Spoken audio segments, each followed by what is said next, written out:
HCG ဖွဲ့စိုက်ကလင်းဖွဲ့ရဲ့ညနေဘက်ကျမ်းမာရေးစပိန်စင်းရဲနဲ့ကျွန်တော်တို့ကျွန်းကုန်းကြီးရွာမှာရှိတဲ့ခြေအောင်သမိုင်းဝင်မြသိန်းတန်ဖရားကြီးကိုကျွန်တော်ရောက်ရှိနေတာဖြစ်ပါတယ်။တပေါင်းလာပြီးနေကြလို့ရှိရင်လည်းဖရားပွဲကျင်းပတော့မယ်လို့သိရပါတယ်။ဒီဖရားရင်ပြင်မှာလည်းကြိုတင်ပြီးတော့မှကျွန်တော်တို့ကျော်ဝဲရှင်ပွဲတွေဆက်ပွဲတွေပါတဲ့အတွက်ဖရားပွဲလည်းပါတယ်လို့ကြားသိရပါတယ်။လှည်းတွေကတော့ကြိုတင်ပြီးတော့မှနေရာယူထားတာလည်းတွေ့ရပါတယ်ခင်ဗျာလှည်းတွေလည်းအများကြီးတွေ့ရပါတယ်ကျွန်တော်တို့ဖရားပွဲကျင်းပမယ်ရင်ပွဲမှာပေါ့နော်။ဘာလို့ဖြစ်တဲ့မြင်ကွင်းပေါ့ခင်ဗျာကျွန်တော်တို့ဖရားပွဲမှာလှည်းဝိုင်းကြီးပတ်ချလဲဝိုင်းပြီးတော့မှကျင်းပတဲ့ဖရားပွဲတော်ကြီးကိုလာရောက်ပြီးတော့မှကြည့်ရှုလေ့လာရင်းနဲ့ညသိန်းတန်ရှေးဟောင်းဖရားကြီးကိုလည်းဖူးမြော်ရင်းကျွန်တော်တို့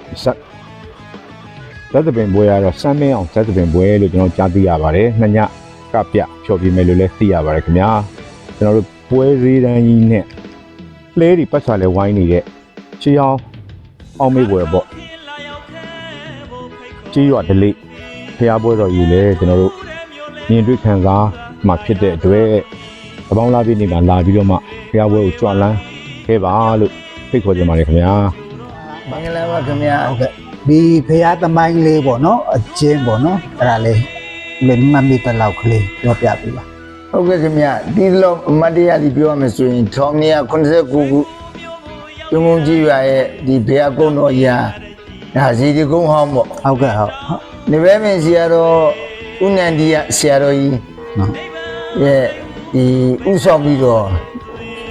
ကျွန်းကုန်းလက်ပံကောက်ကွေးနေပဲပင်ဆိုတဲ့၄ရွာအုပ်စုဟုတ်တက္ကရာကမတိနဲ့ဆရာတော်ကြီးနဲ့ပူးပေါင်းပြီးတော့ဒီစီကြီးကိုတိကျကိုးကွယ်တဲ့အထမြောက်ခဲ့ပါတယ်ဟုတ်ကဲ့ပါအဲ့လိုကိုးကွယ်ပြီးတော့နှစ်စဉ်တပေါင်းလဇန်14ရက်15ရက်မှာနှစ်စဉ်ပွဲတော်ဖြစ်ဟုတ်ကျင်းပမည်ဖြစ်တပေါင်းလပြီးကြတော့ဇတ်သမင်းနဲ့ဟုတ်အပွဲနဲ့ကျင်းပပါနှစ်ကြိမ်ကျင်းပတာပေါ့နော်နှစ်ကြိမ်ကျင်းပပါတယ်အခုကျတော့တပေါင်းလားတစ်ချိန်ပဲဇတ်သမင်းထည့်ပြီးတော့အရင်တုန်းကနှစ်ကြိမ်လုံးထည့်တယ်ဟုတ်ကဲ့ပါကျွန်တော်တို့နည်းနည်းပဲပြောရမှာဟုတ်ကဲ့အဲဒီတုန်းကနှစ်ကြိမ်ထည့်ပြီးခဲ့တဲ့နှစ်ကစပြီးတော့ပြန်လဲပြီးတော့ဖျားပွဲကျင်းပပြပါတယ်ခင်ဗျာဒီနေ့နဲ့ဆိုနှစ်ကြိမ်ပေါ့ဟုတ်ဒီနေ့ကျင်းပမဲ့အစီအစဉ်လေးအကြမ်းမြင်လေးပေါ့ဟုတ်ဒီအဲ့ဒါကြတော့ကျွန်တော်တို့ကဘယ်လိုခေါ်မလဲဆိုတော့လေးပါအုပ်စုရဲ့အစီအစဉ်ပေါ့ခင်ဗျာဟုတ်ကဲ့ပါတရားပွဲနှစ်ညကျမ်းမာကျန်တဲ့ဂျာရက်ကဈေးပွဲတော့ဟုတ်ကဲ့14ရက်15ရက်ကြတော့ဇတ်တွင်အဖွဲ့နှစ်ညပေါ့ခင်ဗျာအချင်းချင်းကတော့အဲ့ရောက်ပါပြီလို့ဆိုချင်ပါတယ်တပေါင်းလာပြီပေါ့နော်တပေါင်းလာပြီပါခင်ဗျာဒီစီရီကိုတည်ထားတာဆိုရင်နှစ်ပေါင်း100ကျော်သွားပြီလို့ပဲပြောချင်ပါတယ်အဲကြောင့်မလို့ကျွန်တော်ဒီစေတနာဝါဒနာဆိုရဲ့အတိနဲ့ကျွန်တော်အဘိဓမ္မာ9ကျမ်းကိုတရားကြီးမှာနေ့စဉ်မိနစ်4နာရီတစ်ချိန်ညနေ9နာရီခွဲတစ်ချိန်မှာ6လတိုင်